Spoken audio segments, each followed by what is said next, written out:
Hello बच्चों, मैं math teacher are के सिंह आपका ओमेगा प्रो क्लासेस में स्वागत है। तो आज जो है हम लोग सेशन 2026-2027 12 के लिए आज आपके लिए डिटर्मिनेंट लाए हैं। डिटर्मिनेंट और मैट्रिक्स दोनों एक साथ पढ़ा जाता है। या डिटर्मिनेंट पढ़िए पहले या बाद में मैट्रिक्स पढ़िए, या मैट्रिक्स पढ़िए बाद में डिटर्मिनेंट पढ़िए, पढ़ना दोनों ही है। लेकिन आपको डिटर्मिनेंट इसलिए पहले स्टार्ट कर रहे हैं क्योंकि मैट्रिक्स में इसका यूज होता है। डिटर्मिनेंट पढ़ लेने से मैट्रिक्स का बहुत सारे क्वेश्चन में जो है टाइप के क्वेश्चन में यूज होता है, इसलिए डिटर्मिनेंट पढ़ना पहले ज़्यादा बेहतर होता है। ठीक है, तो 2026-27 सेशन का जो है आज आगाज हो रहा है। इसका पहला चैप्टर क्या है, डिटर्मिनेंट है। तो डिटर्मिनेंट क्या होता है उसके बारे में समझना है कि डिटर्मिनेंट होता क्या है। तो डिटर्मिनेंट का ये है कि डिटर्मिनेंट एक अरेंजमेंट होता है रियल नंबर का और इमेजिनरी नंबर का, या कॉम्प्लेक्स नंबर भी हो सकता है, in a horizontal row and vertical column, in a horizontal row and vertical column and enclosed between, enclose मतलब घिरा हुआ, इनक्लोज मतलब घिरा हुआ रहता है बिटवीन टू वर्टिकल लाइंस, दो वर्टिकल लाइंस के बीच में घिरा रहता है। उसको डेल्टा से या डी से डिनोट करते हैं। फॉर एग्जांपल में देखिए, ये डेल्टा हो गया डिटर्मिनेंट का। ये मान ले कि A1 है, A2 है, B1 है, ये B2 है। देखिए हॉरिजॉन्टल जो रहता है ना, वो रो कहलाता है। तो इसमें दो रो है, ये फर्स्ट रो है और ये सेकंड रो है, और दो कॉलम होता है, ये फर्स्ट कॉलम है, ये सेकंड कॉलम है। तो डिटर्मिनेंट में क्या होता है कि जितना रो रहेगा उतना ही कॉलम होगा।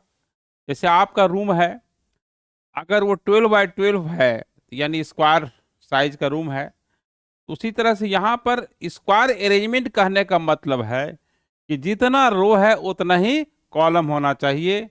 अब जैसे एक और एग्जांपल लेते हैं, ये डिटर्मिनेंट है, ये A1 है, A2 है, A3 है, B1 है, B2 है, B3 है, C1 है, C2 है, C3 है। इसमें तीन रो है और तीन कॉलम है, तीन रो है तीन कॉलम है। ये आपका देखिए, ये फर्स्ट रो हुआ, ये सेकंड रो हुआ, ये थर्ड रो हुआ, और तीन कॉलम होगा, ये first column, second column, third column. इसमें ये जो है तीन रो है तीन कॉलम है। बार बार आपको कह रहे हैं कि जितना रो रहेगा उतना ही कॉलम होगा, इसलिए इसमें जो नंबर का अरेंजमेंट होता है वो स्क्वायर अरेंजमेंट होता है, रेक्टेंगुलर अरेंजमेंट नहीं होता है। अब यहाँ पे A1 B1 C1 जो है एलिमेंट कहलाता है।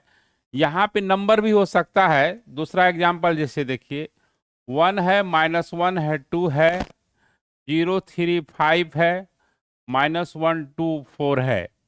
अब देखिए इसमें तीन रो है तीन कॉलम है। अब देखिए एक डिटर्मिनेंट लेते हैं, 1 -1 0 2 3 2 1 1 5 4 3 2 -2 -1 5 4। इसमें देखिए चार रो है चार कॉलम है। जब भी डिटर्मिनेंट में जो होगा वो हमेशा number of row number of column होगा। इक्वल चार रो है चार कॉलम, पांच रो है तो पांच कॉलम, उतना पढ़ना नहीं है आपको। मैक्सिमम फोर्थ रो का जरूरत पड़ेगा, क्योंकि सिलेबस के अनुसार तो थर्ड ही ऑर्डर का पढ़ना है। तो याद रखेंगे, डिटर्मिनेंट में क्या होता है कि नंबर ऑफ रोज और नंबर ऑफ कॉलम्स हमेशा इक्वल होता है, और डिटर्मिनेंट का वैल्यू होता है, डिटर्मिनेंट का कोई न्यूमेरिकल वैल्यू होता है, लेकिन मैट्रिक्स का न्यूमेरिकल वैल्यू नहीं होता। जब हम मैट्रिक्स बताएंगे उसमें आपको बताएंगे कि matrix has no numerical value but determinant has a number, determinant has a value. उसका एक्सपेंशन होता है।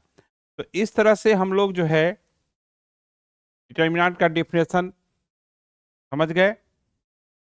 अब देखिए ऑर्डर ऑफ डिटर्मिनेंट क्या होता है। ऑर्डर ऑफ डिटर्मिनेंट क्या होता है, अगर डिटर्मिनेंट में 2 रो 2 कॉलम है, देखिए इसमें क्या है, 2 रो है और 2 कॉलम है, तो ये इसका ऑर्डर हो गया 2। इसमें देखिए 3 रो है और 3 कॉलम है, ये फर्स्ट रो है, सेकंड रो है, थर्ड रो है, 3 कॉलम है, इसका ऑर्डर हो गया 3। इसमें देखिए 4 रो है, 4 कॉलम है, A1 A2 A3 B1 B2 B3 C1 C2 C3 D1 D2 D3, ये कॉलम हुआ। A1 B1 C1 D1 A2 B2 C2 D2 A3 B3 C3 D3 A4 B4 C4 D4, ये आपका रो हुआ। तो डिटर्मिनेंट में जितना रो रहेगा उतना ही कॉलम होगा। चूंकि ये 4 रो है और 4 कॉलम है, इसलिए इसका ऑर्डर 4 हो गया। तो नोट में देखिए इस बात को हम लिख दिए हैं, in a determinant the number of rows and columns are always equal. हमेशा क्या होगा, इक्वल होता है। ऐसा नहीं कि 3 रो होगा और 2 कॉलम हो जाएगा, या 5 रो है 4 कॉलम हो जाएगा। जब भी होगा अरेंजमेंट स्क्वायर अरेंजमेंट होगा, number of row number of column always equal होगा।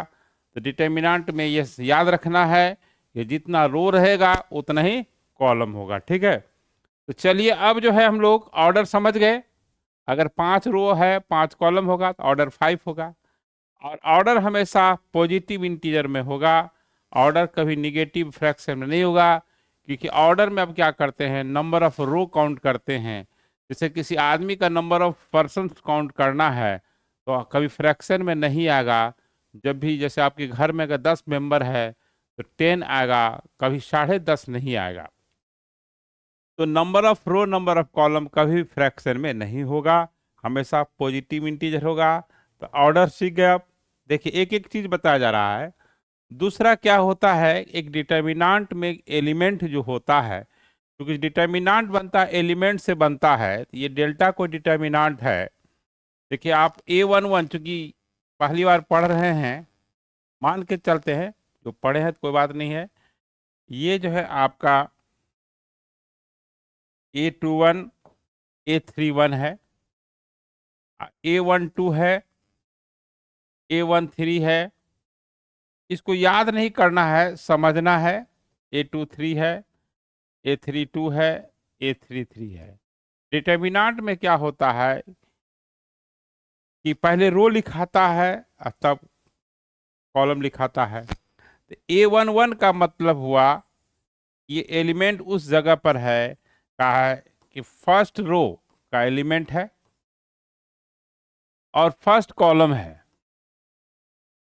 फर्स्ट कॉलम का है।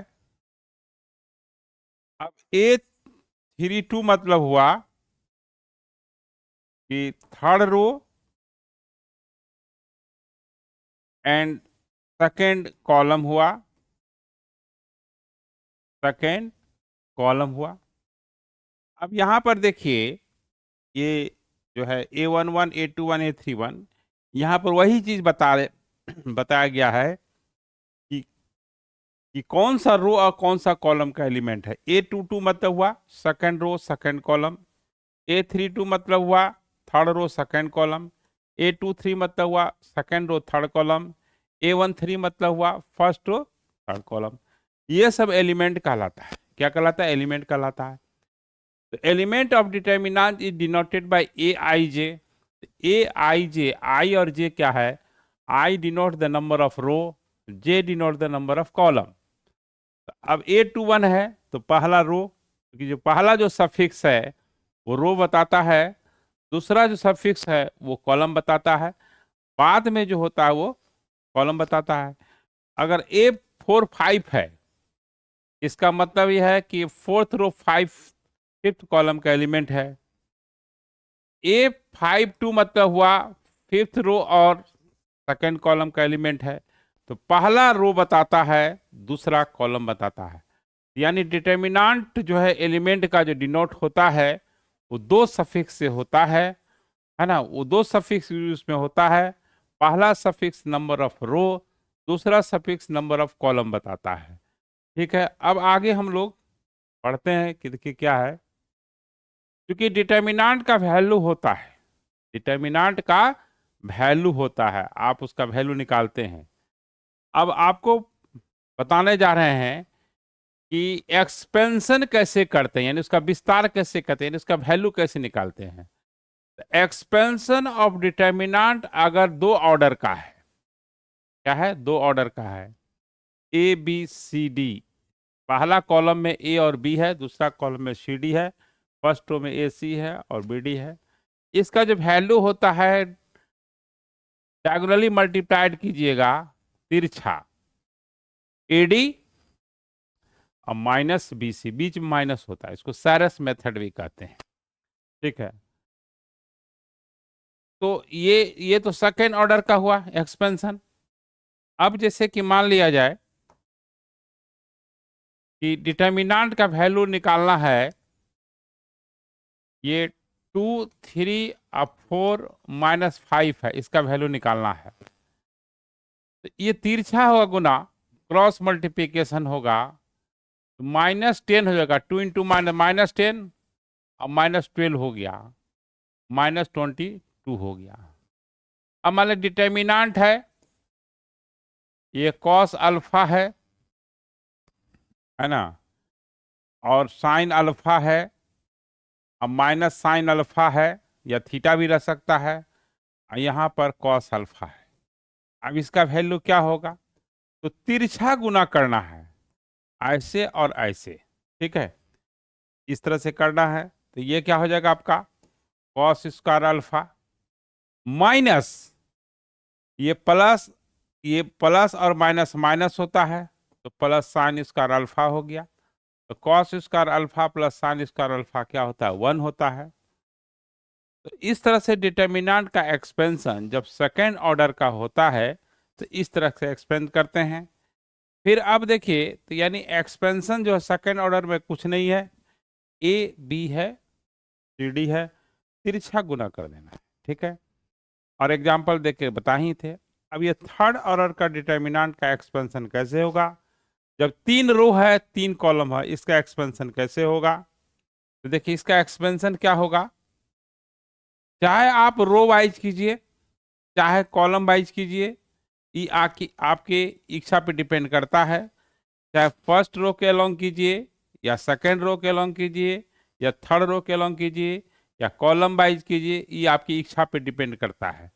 तो अब मान लें कि फर्स्ट कॉलम के अलोंग एक्सपेंड करते हैं। ठीक है, आज देखिए यहाँ पर हम ऐसे ये एरो बता रहे हैं कि फर्स्ट कॉलम के अलोंग एक्सटेंड कर रहे हैं।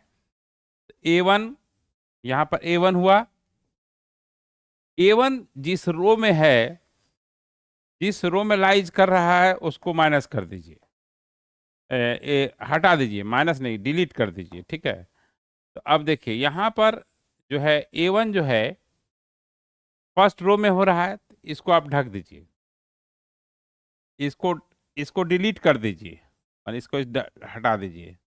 तो बच क्या गया आपका B2 C2 B3 C3। देखिए यहाँ जो बच गया आपका B2 C2 और B3 C3। ठीक है, अब देखिए चूंकि फर्स्ट जो है कॉलम के अलोंग एक्सपेंड कर रहे हैं। ठीक है, तो अब जो है इसको हम समझ गए, जिस रो में है जिस कॉलम में उसको हटा दिए, एक्सपेंशन हो गया। अब ये प्लस हुआ, अब माइनस होगा, क्यों होगा वो बाद में बताएंगे, अभी याद रखना है। प्लस से स्टार्ट होगा फिर माइनस होगा, क्यों होता है उसका भी रीजन बताएंगे। यहाँ पर आपका -A2 होगा, चूंकि आप फर्स्ट कॉलम के अलोंग एक्सपेंड करने जा रहे हैं। A2 कौन सा रो में है उसको हटाइए, जिस कॉलम में है उसको भी हटा दीजिए। बच क्या क्या, देखिए जिस कॉलम रो में है, कॉलम में है और रो में उसको हटाइएगा तो इस तरह से होगा, ये हट गया और ये हट गया, क्या हो गया B1 C1 B1 C1 और B3 C3। फिर क्या होगा, अब प्लस होगा, प्लस हुआ फिर माइनस हुआ, इसको हटाते हैं। देखिए समझाने के लिए, जिस रो में लाइज करता है, जिस कॉलम में लाइज करता है उसको हटा देना है, ठीक है। तो अब A3 जो है अब प्लस में होगा, A3 आपका प्लस में होगा। अब कौन सा रो में है, थर्ड रो में है, थर्ड रो में उसको हटा दीजिए, ठीक है। जिस कॉलम में उसको भी हटा दीजिए। बच क्या गया, ये वाला B1 C1 B2 C2 बच गया। तो आपका यहाँ पर B1 C1 B2 C2 हो गया। तो थर्ड ऑर्डर का डिटर्मिनेंट का जो एक्सपेंशन होगा वो सेकेंड ऑर्डर के हेल्प से होगा। डायरेक्ट इसका कोई रूल नहीं है।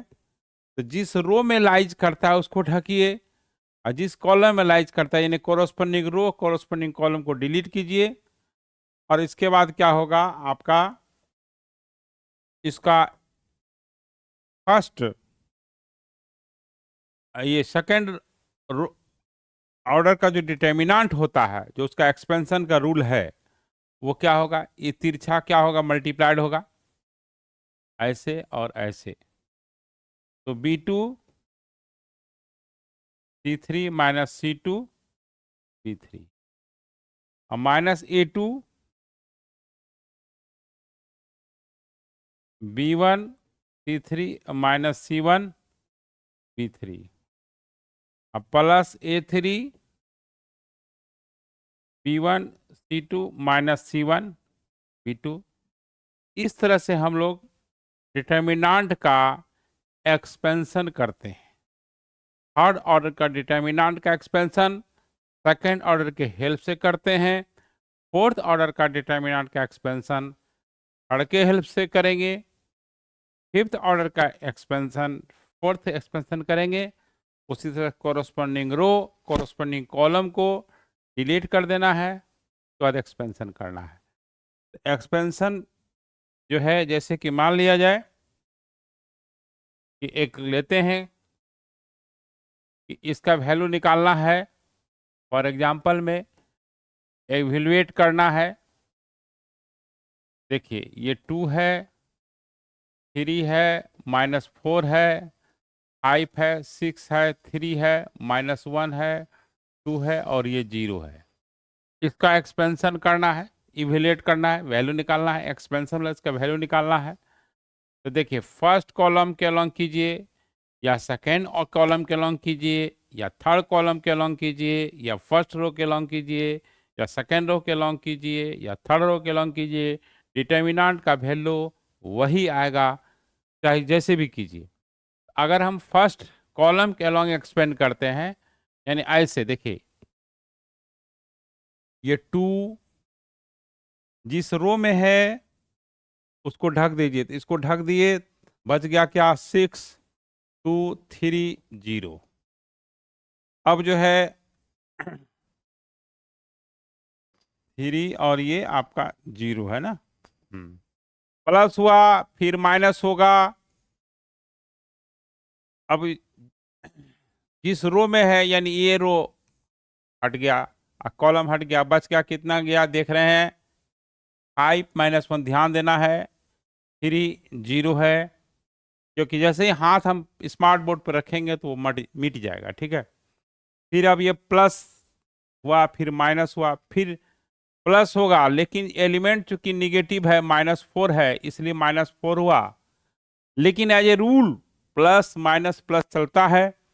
अब ये -4 जिस रो में लाइज कर रहा है, जिस रो में लाइज कर रहा है उसको हटा देना है, और जिस कॉलम में लाइज कर रहा है उसको हटा देना है। तो देखिए यहाँ पर क्या है कि थर्ड रो में लाइज कर रहा है, थर्ड रो में लाइज कर रहा है, उसको हटा दिए, और जिस कॉलम में लाइज हटा दिए, बच गया क्या, 5 -1 5 -1 6 2 हो गया।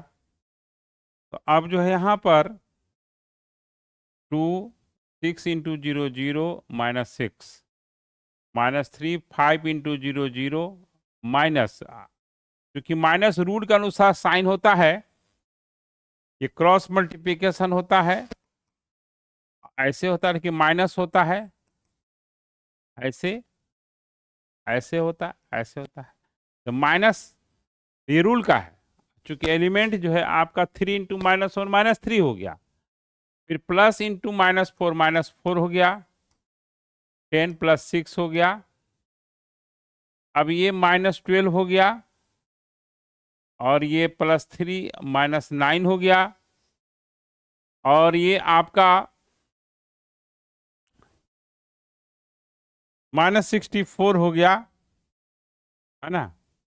तो अब इसको जोड़िएगा, 9 2 11, है ना, 9 2 11 4 15, 1 1 7 7 1 8, -85 हुआ।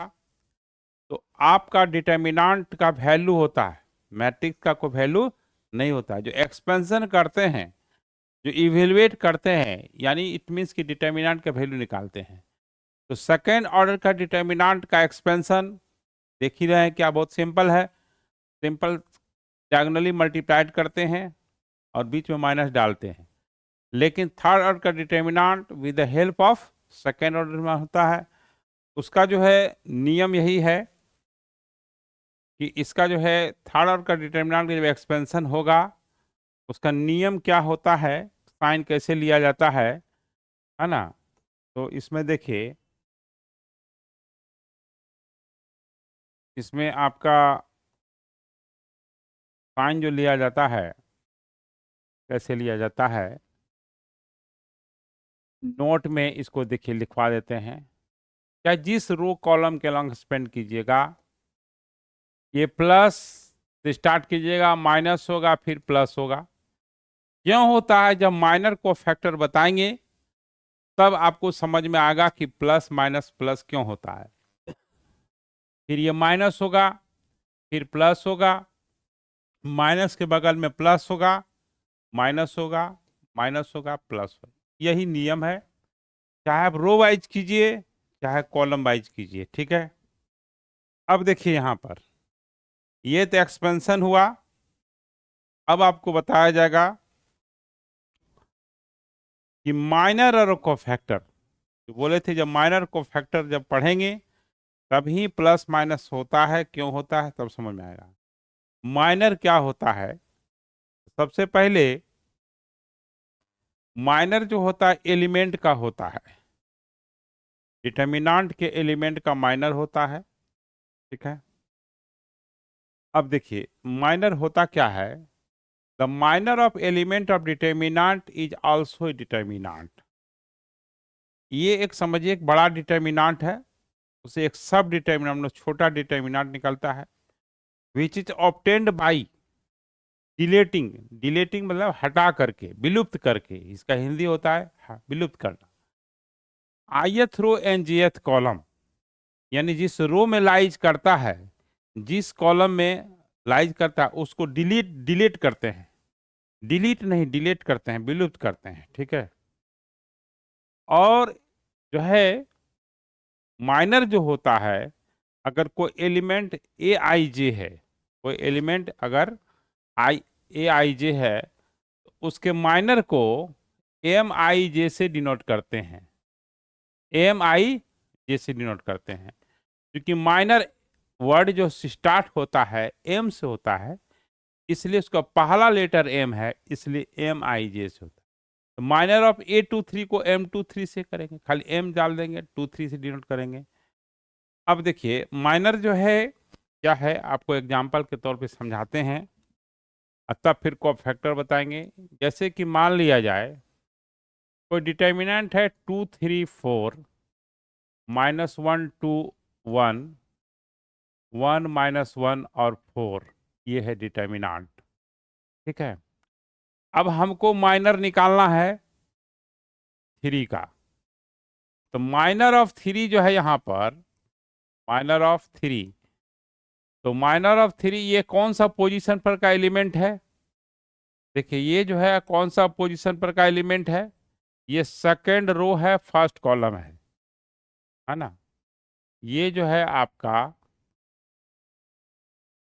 माइनर ऑफ 3, यानी second row first column. 8 to 1 मतलब हुआ second row of first column पे जो एलिमेंट है वो है 3, इसका माइनर निकालना है।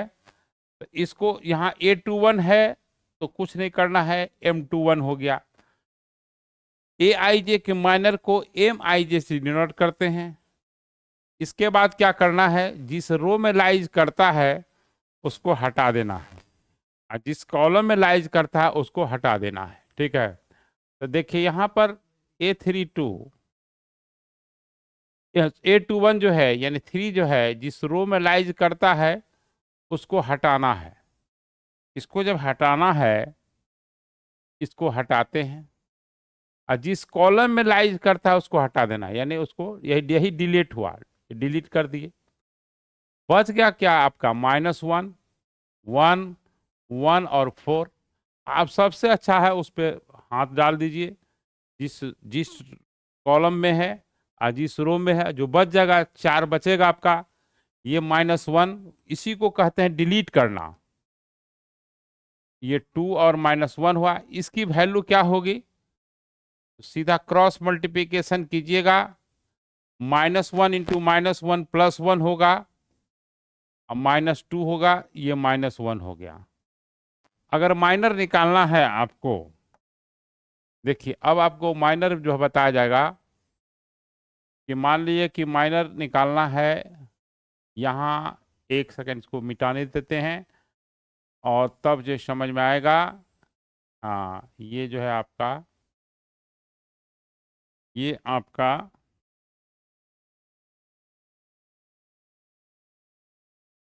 इसको पहले जितना है इसको हटाते हैं, उसके बाद आपको समझ में आएगा कि आप किसका माइनर निकालने जा रहे हैं। मान लें कि माइनर निकालना है यहाँ 1 का, क्योंकि 1 यहाँ पर, यहाँ भी 1 है, लेकिन निकालना है इसका माइनर। ये कौन सा रो है, फर्स्ट रो है, कॉलम 3 है। तो माइनर जो होगा, चूंकि एलिमेंट रिपीटेड है, तो माइनर ऑफ 1 मतलब क्या, फर्स्ट रो थर्ड कॉलम का निकालना है। M13 से डिनोट होगा, और जिस रो में लाइज करता है उसको हटा देना है, तो ये हट गया, और जिस कॉलम में है उसको हटा दिए, बच क्या गया 3, 2, 4, 1। सबसे आसान है, हाथ डालिए। ठीक है, अब जिस कॉलम में उसको बंद कर दीजिए, और जिस रो में उसको बंद कर दीजिए, उसको डिलीट कर दीजिए, DELETING, डिलीटिंग है ना, डिलीट नहीं, डिलीटिंग। ठीक है, तो अब जो है वहाँ जो बच जाएगा वो आपका सेकंड ऑर्डर का बचेगा। तो 3, 2, 4, 1 हो गया। अब इसका क्रॉस मल्टीप्लिकेशन कीजिए, एक्सपेंशन। 3 × 1 -4 × 2, यानी 3 - 8 -5 हो गया। अब देखिए माइनर निकालना है, मान लीजिए कि -1 का निकालना है। सवाल यहाँ माइनर जो है, -1 कहाँ पर, तो -1 मान लीजिए किसका निकालना है, क्या निकालना है, इसका निकालना है। ये कौन सा रो है, सेकेंड रो है, कॉलम क्या है 3 है। क्योंकि -1 यहाँ भी है तो कंफ्यूजन नहीं हो, ये सेकेंड रो और थर्ड कॉलम का निकाल रहे हैं, है ना। तो सेकेंड रो थर्ड कॉलम का जब निकाल रहे हैं, इसको हटा देना है। ठीक है, तो पहले इसको हटाते हैं, कंफ्यूजन नहीं हो आप में कि बीच में क्या है, कि यहाँ से हट गया, ये आपका हट जाएगा। ठीक है, इसको हटा देते हैं। अब देखिए -1 जिस रो में है उसको हटाए, जिस रो में है उसको हटाना है, हट गया, कोई दिक्कत नहीं। और जिस कॉलम में है उसको हटाइए, जिस कॉलम में है इसको भी हटा दीजिए, ये हट गया। बच गया क्या, 2 - 1, एलिमेंट को लिख दीजिए 4, 1, क्रॉस मल्टीप्लिकेशन कीजिएगा, 2 इंटू 1 2 होगा, ये रूल का साइन माइनस है, अब -1 इंटू 4 जो है आपका -4 होगा, यानी 6 हो जाएगा। तो इस तरह से हम लोग माइनर निकालते हैं। क्या निकालते हैं? माइनर निकालते हैं। अब हम आपको कोफैक्टर बताने जा रहे हैं। तो माइनर समझ गए, अब कोफैक्टर क्या है? जैसे आप माइनर निकालते हैं तो माइनर निकाल लीजिए, उस माइनर को -1 का पावर i प्लस जे से मल्टीप्लाइड कर दीजिए, -1 बेस हो जाएगा। तो माइनर में करना क्या है, माइनर निकाल करके -1 का पावर i प्लस जे से मल्टीप्लाइड कर दीजिएगा, -1 बेस होगा, i प्लस जे पावर हो गया, ये नंबर ऑफ रो हुआ, नंबर ऑफ कॉलम हुआ। और कोफैक्टर को Cij से भी Cij से डिनोट करते हैं, और इसको Aij से भी डिनोट करते हैं, कैपिटल Aij से। तो अब इसका कोफैक्टर कैसे निकालेंगे? अब इसके लिए एग्जांपल लेते हैं। देखिए कि कोफैक्टर जो है, जैसे 2 है, 3 है, 4 है, -1 है, 2 है, -3 है, 5 है, -6 है, और ये 7 है। और कोफैक्टर हमको मान ली निकालना है -3 का, है ना, कोफैक्टर ऑफ -3, यानी ये -3 कौन सा रो में है? थर्ड रो है और सेकंड कॉलम है, ठीक है। करना क्या है, इसको तो A32 से डिनोट करेंगे, या कोफैक्टर को C32, कोफैक्टर चूंकि C से शुरू होता है कोफैक्टर, और A से भी डिनोट होता है, दो सिंबल इसका है। इसमें करना क्या है, सबसे पहले तो -1 कीजिएगा बेस, और किसका कोफैक्टर निकाल रहे हैं? A32 का निकाल रहे हैं। तो इसका जो पावर होगा 3 + 2 होगा, number of row, number of column. अगर नंबर ऑफ रो और नंबर ऑफ कॉलम का सम ऑड है तो माइनस में हो जाएगा, क्योंकि -1 का पावर ऑड होने पर माइनस हो जाएगा। देखिए -1 का पावर अगर ऑड है तो माइनस में हो जाएगा, और -1 का पावर अगर इवन है तो प्लस हो जाएगा। तो अगर प्लस होगा तो माइनर को फैक्टर सेम होने लगेगा, क्योंकि माइनस का ही केवल खेल है। तो यहाँ ऑड है तो -1 का पावर 3 + 2 ऑड है तो माइनस में होगा। और जिस रो में लाइज करता है उसको हटा देना है, डिलीट कर देना है जिस कॉलम में। तो अब देख रहे हैं कि ये जो है इसमें लाइज कर रहा है थर्ड रो में, और सेकंड कॉलम देखिए ऐसे कर दिए, या आप हाथ लगा करके आप देख सकते हैं, हटा दिए। अब बच क्या गया बताइए? 2 5।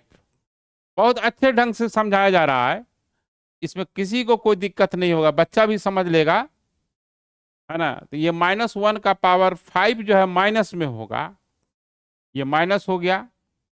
और ये इसका क्रॉस मल्टीप्लिकेशन जैसे करते हैं, आप तो ये माइनर ही निकाल रहे हैं ना, तो माइनर में साइन का कंसीडरेशन नहीं होता है, सीधे number of row, number of column को डिलीट करके निकाल देते हैं। बट कोफैक्टर में ये देखना पड़ता है कि किस पोजीशन पर का एलिमेंट का कोफैक्टर निकाल रहे हैं। अगर number of row, number of column अगर का सम अगर ऑड है तो माइनस होगा, केवल माइनस प्लस का अंतर होगा, माइनस होगा। अगर number of row, number of column का सम इवन होगा तो उस एलिमेंट का माइनर और कोफैक्टर दोनों ही सेम होगा। अब इसका वैल्यू कितना होगा? -12।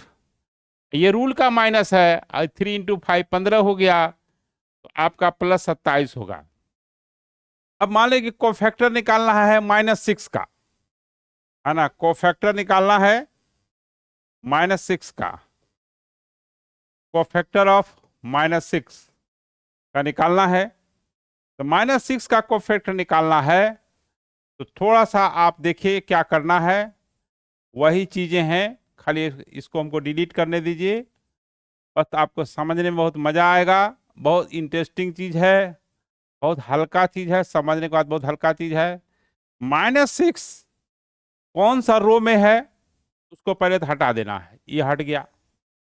कौन सा कॉलम में है उसको भी हटा दीजिए, बस हो गया। बच क्या गया, जो बचा उसको लिखिए। तो यहां पर आपका -6 कौन सा रो है, सेकेंड रो है और थर्ड कॉलम है। तो -1 तो पहले बेस डालेंगे, फिर नंबर ऑफ रो हो जाएगा और नंबर ऑफ कॉलम हो जाएगा। और ये 2 एलिमेंट डालिए, 2 -1 और 4 -3। तो ये -1 का पावर 5 माइनस हो गया। और ये आपका -6 माइनस, ये रूल का साइन है माइनस, जो रूल होता है। और ये प्लस हो जाएगा, ये +2 हो जाएगा। -6 +4 -2, फिर माइनस इधर साइड में मल्टीप्लाइड है, +2 हो गया। अब देखिए, मान लिया जाए कि कोफैक्टर निकालना है आपका 4 का। क्या निकालना है, कोफैक्टर निकालना है आपका 4 का, ठीक ना। तो देखिए यहां पर कोफैक्टर ऑफ 4, ये आपका A33 हो गया, थर्ड रो। और थर्ड कॉलम है, तो -1 का पावर 3 + 3 जोड़ना है, इन्हीं मल्टीप्लाई करना है, याद रखना है। I + J होता है, I × J नहीं होता है। अब ये 4 में जिस रो में है उसको हटाइए और जिस कॉलम में हटाइए। हटाने पर देखिए -1 5 आएगा और 2 -6 होगा। -1 का पावर 6 प्लस हुआ, और ये आपका माइनस माइनस प्लस और रूल का माइनस होगा साइन, 3 दूना 6 0 हो गया। तो देखिए अगर आप इसका माइनर निकालिएगा भी 0 आएगा, कोफैक्टर भी निकालिएगा 0 होगा। तो ध्यान ये देना है, यदि number of row number of column का सम इवन है तो उस एलिमेंट का माइनर और कोफैक्टर दोनों सेम होगा। अगर ऑड है तो केवल साइन का डिफरेंस होगा, मैग्नीट्यूड वाइज का सेम होगा वैल्यू। मैग्नीट्यूड मतलब अगर -15 है तो एक का +15 आएगा, यानी मैग्नीट्यूड वाइज सेम होगा। तो आज जो हम लोग डिटर्मिनेंट क्या होता है, एक्सपेंशन ऑफ डिटर्मिनेंट जो है कैसे करते हैं, सेकेंड ऑर्डर का थर्ड ऑर्डर का एलिमेंट का डिनोट कैसे करते हैं, डिटर्मिनेंट को कैसे डिनोट करते हैं, माइनर कोफैक्टर क्या होता है। आज का पहला लेक्चर जो है आज इतना ही रहेगा। अगले लेक्चर में हम लोग प्रॉपर्टीज ऑफ डिटर्मिनेंट पढ़ेंगे। और डिटर्मिनेंट में कोई फार्मूला नहीं होता है, प्रॉपर्टीज से ही क्वेश्चन बनाया जाता है, उसमें थोड़ा सा सोचना पड़ता है, ठीक है। तो ये जो है आपका आज 2026-2027 का सेशन का आगाज हो गया। आज आपका पहला लेक्चर था और अपने दोस्तों के बीच शेयर करेंगे। ये बिल्कुल निःशुल्क चैनल है ओमेगा प्रो क्लासेस, जो कि सीक्वेंस में और ऑर्डर में आपको लेक्चर प्रोवाइड करेगा। बोर्ड लेवल के साथ साथ इसी चैनल पर आपको कॉम्पिटिटिव लेक्चर्स मिलेंगे, उसके लिए अलग क्वेश्चंस रहेगा, थोड़ा थ्योरी का कॉन्सेप्ट ज़्यादा रहेगा। और इसका शॉर्ट्स भी देखिए 3 मिनट का, वो भी कंपटीशन के लिए बहुत इंपॉर्टेंट होगा, यूनिक शॉर्ट मिलेगा। इसका एक शॉर्ट वीडियो भी होता है जो जी मेंस के लिए सिंगल क्वेश्चन सॉल्व होता है, क्योंकि 5-7 मिनट लगता है, वो 5-6 मिनट का वीडियो होता है, समझाना पड़ता है। वो 5-7-8 भी जा सकता है, जैसा क्वेश्चन का लेवल रहता है उसके अनुसार टाइम लगता है, क्योंकि समझाना पड़ता है, ठीक है। तो और एक से एक ट्रिक आपको 3 मिनट के शॉर्ट मिलेगा, जो कि मिनटों का सवाल सेकेंडों में और घंटों का सवाल मिनटों में उसका सॉल्यूशन मिलेगा। तो चलिए हम लोग फिर नेक्स्ट लेक्चर में पढ़ेंगे कि प्रॉपर्टीज ऑफ डिटर्मिनेंट क्या होता है। ओके।